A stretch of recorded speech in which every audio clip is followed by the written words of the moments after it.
The smell of burnt toast woke me up that Tuesday morning. Not the good kind of burnt, where you scrape it off and spread butter over the dark bits. This was the kind that fills the whole kitchen with a gray haze and sets off the smoke detector if you don't wave a dish towel fast enough. I lay in bed for a moment, listening to my husband curse under his breath and the clatter of a plate hitting the counter. He was making breakfast again. He always made breakfast. I sat up slowly, the way you do when you are 63 and your knees have opinions about every move you make. My head felt thick, like someone had stuffed cotton behind my eyes while I slept. That heaviness had been there for weeks now, settling in like an unwelcome guest who refuses to leave. I pressed my fingers against my temples and breathed through it. My husband appeared in the bedroom doorway holding a tray. Orange juice, scrambled eggs, 2 slices of wheat toast with strawberry jam, and a small ceramic dish with my morning pills. Except the pills were not just my prescriptions anymore. Alongside the familiar white tablet for blood pressure and the tiny yellow one for cholesterol sat 3 large brown capsules, his special edition. "Good morning, sweetheart." He set the tray on my lap and kissed my forehead. "How are you feeling today?" "A little foggy, same as yesterday." He sat on the edge of the bed and watched me eat. He always watched me eat. 2 years ago, when he retired from his accounting firm, he announced that taking care of me was his new full-time job. At first, I thought it was the sweetest thing a man could say after 41 years of marriage. He started cooking every meal, managing my medication schedule, driving me to appointments. He canceled the housekeeper and said he would handle everything himself. My friends at the church told me I was the luckiest woman in Savannah. "Don't forget your supplements." He pointed at the brown capsules. I picked them up and swallowed them with the orange juice.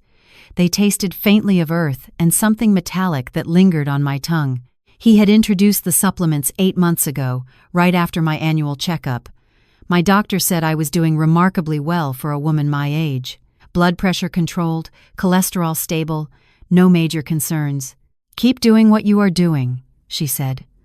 My husband drove me home from that appointment in silence. That evening, he placed a dark glass bottle on the kitchen table. "I did some research," he told me. "These are plant-based compounds: turmeric, ashwagandha, iron, magnesium, all natural. They will keep you strong. I don't want to lose you, not after everything we have built together." I looked at the bottle. No brand name. No label listing ingredients in the tiny regulated font you see on store-bought vitamins. Just a plain brown bottle with a handwritten sticker that said Daily Wellness in his neat accountant's handwriting. "Where did you get these?" "A colleague from the firm," he said. "His wife is a naturopath. She blends them herself, much better than the synthetic garbage they sell at pharmacies." I did not argue. He was my husband. He had been managing our finances, our taxes, our insurance for 4 decades. If he researched something, I trusted his judgment, so I took the capsules, every morning, every evening. He watched me swallow them, nodded with satisfaction, and cleared the tray. But then things started to change. The first month, I noticed fatigue. Not the normal tiredness of a woman in her 60s who spent the morning gardening, but a bone-deep exhaustion that pinned me to the couch by noon. I would sit down to read my book and wake up 2 hours later with the pages stuck to my cheek. The second month, the dizziness arrived. I would stand up from a chair and the room would tilt, the walls sliding sideways like the whole house had come loose from its foundation. I grabbed furniture as I walked, steadying myself on countertops and door frames. By the 3rd month, my hands shook when I tried to hold a coffee cup, my vision blurred at the edges. I forgot words mid-sentence, standing in the kitchen trying to remember what I came in for, feeling my thoughts scatter like marbles on a hardwood floor.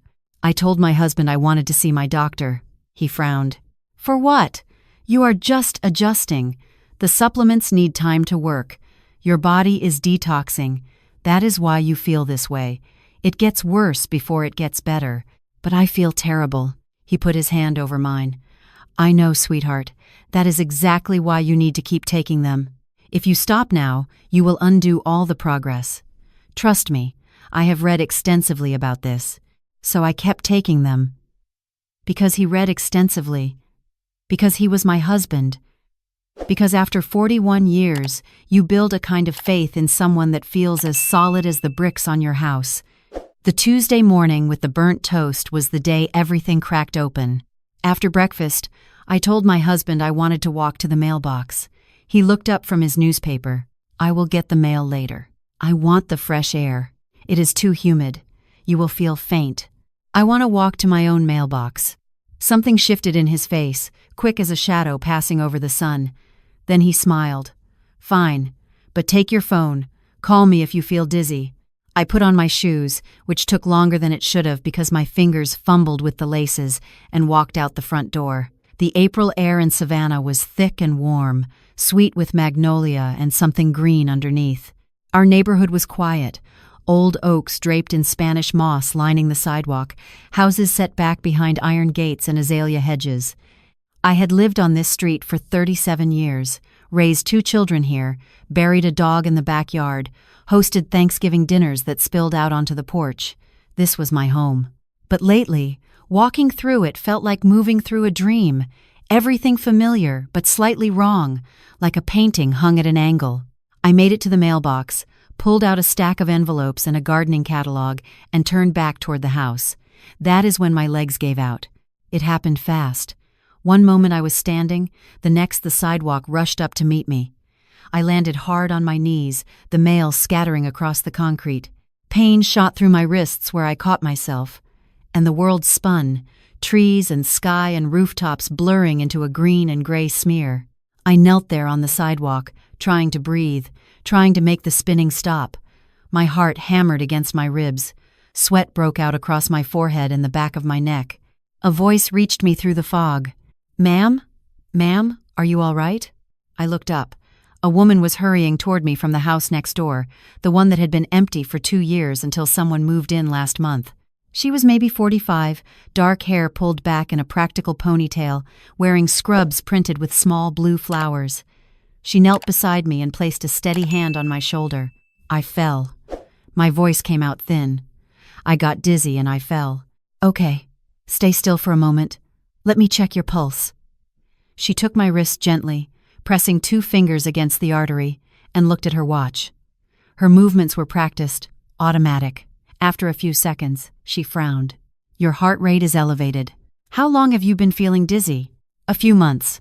I swallowed. It comes and goes. She helped me to my feet, one arm around my waist, and guided me to a bench on her front porch. I sat down, breathing slowly, while she went inside and returned with a glass of water. Small sips. She handed it to me. I am Ruth, by the way. I just moved in next door. I am a pharmacist.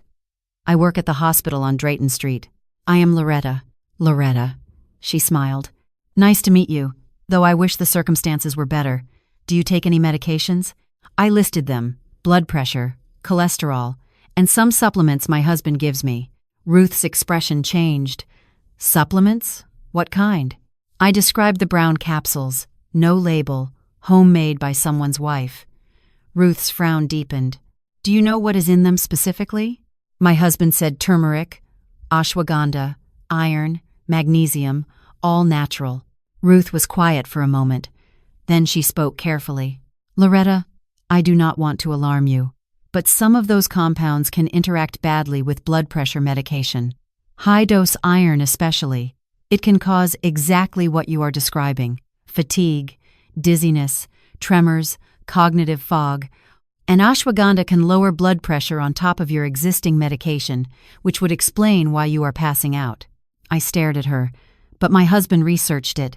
He said they were safe. Has your doctor seen these supplements? Has anyone with a pharmacy or medical degree evaluated them? I opened my mouth to say yes, then closed it. No. My husband said doctors would not understand, that they were biased against natural remedies.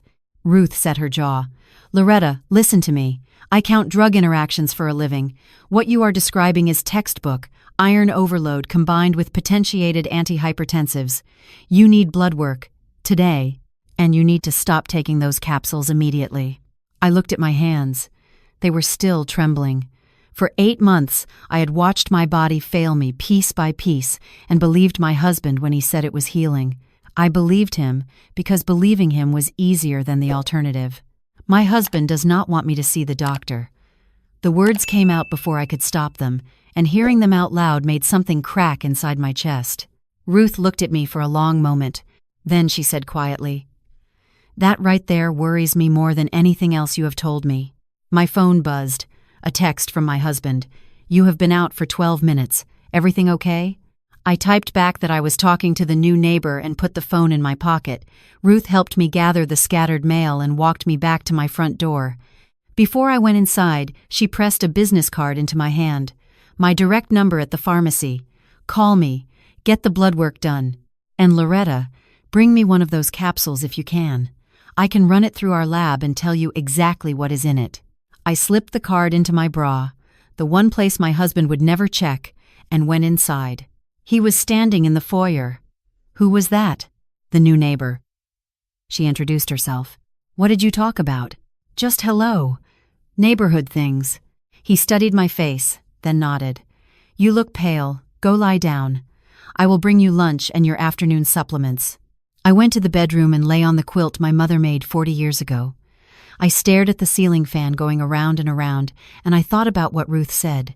I thought about how my husband insisted on managing every pill I swallowed, how he got rid of the housekeeper so no one else came into the house, how he drove me to every appointment and sat in the room with me, answering questions the doctor asked me, how he unplugged the landline last year and said we did not need it anymore, how my sister in Atlanta complained that I never called back, and my husband said he forgot to pass along the message. The next morning, while my husband was in the shower, I took one of the brown capsules from the ceramic dish and wrapped it in a tissue. I tucked it in my sweater pocket. At breakfast, I pretended to swallow the remaining 2 but slipped them under my tongue and spit them into my napkin when he turned to refill my juice. I told him I wanted to sit on the porch and read. He hesitated, then agreed. The moment I heard the vacuum start upstairs, I walked next door and rang Ruth's bell. She answered immediately, as if she had been waiting. I handed her the capsule. "I will have results by tomorrow," she said. "And Loretta, I made you an appointment at the hospital lab for blood work. 2 o'clock today. Can you get there?" He drives me everywhere. I felt ashamed saying it. I get off at 1. "I will drive you myself." At 1:45, I told my husband I wanted to take a nap and locked the bedroom door. I climbed out the window, which was a production involving a step stool and some language I learned from my father, and met Ruth at her car parked around the corner. At the hospital lab, they drew 4 vials of blood. The technician was efficient and kind, asking no questions beyond the medical ones. Ruth sat beside me in the waiting room and told me about her own mother, who had been in a controlling marriage for 20 years before she left. "She always said she stayed because she thought she owed him for taking care of her," Ruth said quietly. "But the kind of care that makes you sicker is not care. It is a cage with a pretty lock on it." That night, I lay in bed next to my husband. He was snoring softly, one arm thrown over his side of the mattress. I looked at his face in the darkness. This was the man who held my hand when our son was born, the man who cried at our daughter's wedding, the man who drove 14 hours straight to bring me home when my mother died. How could this be the same man who watched me deteriorate for 8 months and told me to keep swallowing the thing that was destroying me? But I knew the answer already. The care and the control had always been braided together so tightly I could not see where one ended and the other began. He decided what we ate, where we went, who we saw, how we spent our money. I called it devotion. I called it old-fashioned love. I called it a man who takes his responsibilities seriously. I had 100 names for it, and none of them was the right one. Ruth called me the next afternoon. "Loretta, I have the results. Can you come over?" I went to her kitchen. She had papers spread across the table. The capsule contains iron at roughly 6 times the recommended daily dose. There is also a concentrated plant extract that I had to send out for identification. It came back as an herb that lowers blood pressure significantly. Combined with your prescription medication, you are essentially being double-dosed. Your blood work confirms it. Your ferritin levels are dangerously high. Your blood pressure on record has been dropping to near syncope range, which is why you are fainting. Loretta, this is not a wellness supplement. This is making you sick. I sat down heavily. Could he not have known? Ruth chose her words carefully. The dosages are very specific. Whoever made these capsules knew what they were doing. And the fact that they are unlabeled from an unverifiable source, and your husband actively prevents you from seeing a doctor about your symptoms, that is a pattern I cannot ignore. She pushed a printed sheet toward me. I documented everything. The lab analysis, your blood work, the timeline you described. This is evidence. You need to take this to your doctor and to a lawyer. I drove home, or rather Ruth drove me home, and I climbed back through the bedroom window and lay there in the dark, holding the papers against my chest like armor. The next day, I called my daughter. She lived in Charlotte, 3 hours away, close enough to reach by afternoon. I called from Ruth's phone because my husband checked my call log. "Mama, what is wrong?" My daughter's voice was tight with worry. I told her everything, every detail, every capsule, every time he said, "Trust me." She was silent for a long time. Then she said, "I am leaving now. Pack a bag. Just the essentials. I will be there by 4. At 3:30, while my husband was at the hardware store, I packed a small suitcase. Clothes. Medications, the real ones. Not his capsules, my documents, the lab results, and a photograph of my mother that I kept on the nightstand. I wrote a note and left it on the kitchen table. "I know what the supplements are doing to me. I have proof. Do not contact me. You will hear from my lawyer." My daughter pulled into Ruth's driveway at 4:10. I hugged her so hard I thought my ribs might snap, and then I got in the car and we drove north on Interstate 95 without looking back. The weeks that followed were the hardest and the clearest of my life. I stayed with my daughter in Charlotte, sleeping in her guest room that smelled like lavender and clean laundry. Her husband was kind and quiet, giving me space without making me feel like a burden. On the second day, I saw a doctor. She reviewed Ruth's lab analysis and my blood work and confirmed everything. Chronic iron toxicity, compounded by dangerously low blood pressure from the herbal interaction. She said if I had continued taking the capsules for another 2 or 3 months, I could have suffered organ damage. She used the word poisoning and then caught herself and said exposure, but we both knew what she meant. She adjusted my legitimate prescriptions, started me on treatment for the iron overload, and referred me to a therapist who specialized in domestic abuse. I almost laughed at that word. Abuse. I was 63 years old. I had been married for 41 years. People like me did not get abused. People like me had devoted husbands who made breakfast every morning. But the therapist, a gentle woman named Dr. Sims, helped me see the architecture of it, the isolation, the dependency, the slow removal of every person and every resource that might have helped me see what was happening. He did not hit me. He did not scream. He simply rearranged my entire world until he was the only thing in it, and then he started taking me apart. My son flew in from Denver that weekend. He sat at his sister's kitchen table, his big hands wrapped around a coffee mug, and cried, "I did not know, Mama. I am so sorry I did not know." Baby. I did not know either. And I lived inside it. My husband called 37 times the first week. He left voicemails that cycled through every emotion: love, anger, pleading, threats, bargaining. "You are overreacting. Those supplements are harmless. Come home and we will sort this out. You will never manage without me. Who is going to take care of you? You are making a fool of yourself." I saved every single one. My daughter helped me document them in a folder, organized by date and content, just like the lawyer instructed. The lawyer was a sharp woman in her 50s named Patricia Hargrove, recommended by Ruth. She reviewed everything: the lab analysis, the blood work, the voicemails, the timeline, and looked at me over her reading glasses. "Loretta, this is one of the most thoroughly documented cases I have seen. We are filing for divorce on grounds of cruelty and endangerment. I also recommend we file a police report regarding the supplements." I hesitated at the police report. "He is still my husband," I said, and hated how weak it sounded. "He is the person who spent 8 months poisoning you while telling you he loved you," Patricia said, not unkindly. "Those two things cannot be true at the same time." We filed the divorce petition and the police report on the same day. My husband was served papers at the house in Savannah. His response, delivered through his attorney, was predictable. He denied everything.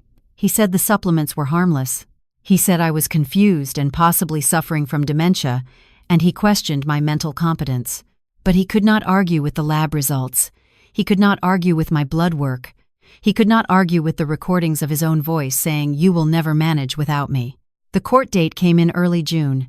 I drove down to Savannah with my daughter and my son. We met Patricia at the courthouse. My husband was already there in his good suit, standing ramrod straight, looking every bit the respectable retired accountant. He glanced at me, and I saw something flicker in his eyes. Not remorse, recognition. He knew I had won, and he hated me for it. The hearing lasted less than an hour. Patricia presented the evidence methodically. Lab analysis, medical records, expert testimony from Ruth, who appeared as a pharmacist witness.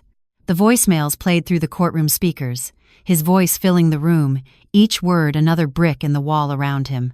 His lawyer tried to argue that the supplements were purchased in good faith, that my husband genuinely believed they were beneficial. The judge listened patiently, then asked a single question. "Mr. Tate, your wife's physician notes indicate that you attended her medical appointments and were aware of her prescriptions. Did you consult any medical professional before introducing these supplements?" My husband stood up. "No, Your Honor, but I did my own research." The judge paused. "Your own research?" She repeated it quietly, as if tasting something bitter. Then she ruled, "Divorce granted. Restraining order issued." She recommended the district attorney review the case for potential criminal charges. I walked out of that courthouse into the Savannah heat, and I breathed. I breathed the way you breathe when you come up from underwater, desperate and grateful and full of air. Patricia shook my hand.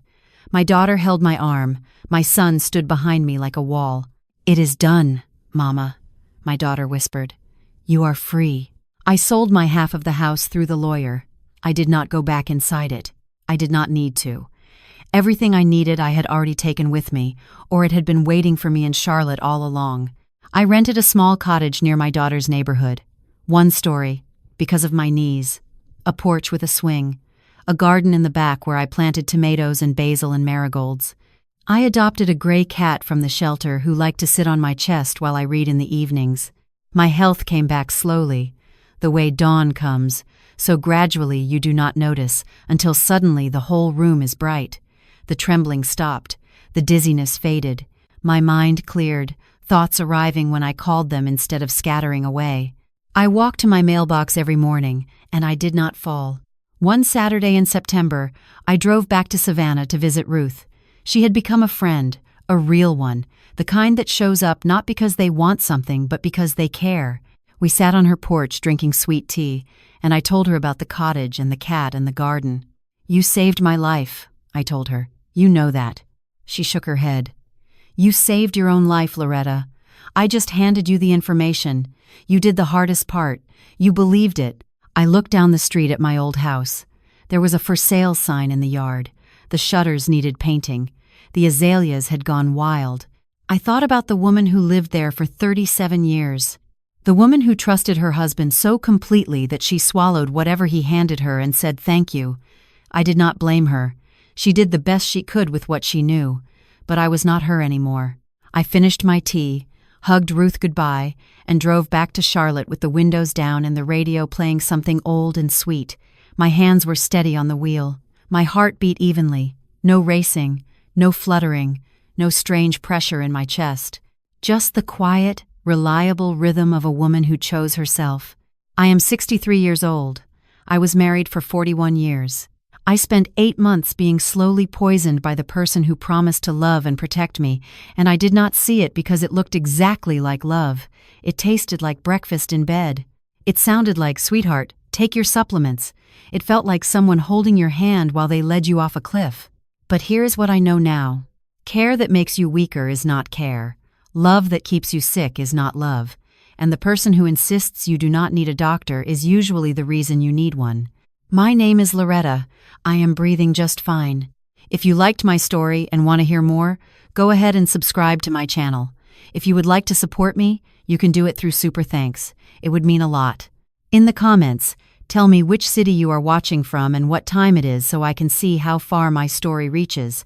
I have added 2 more life stories on the screen just for you. Click one now and let us keep spending time together. Much love. See you soon.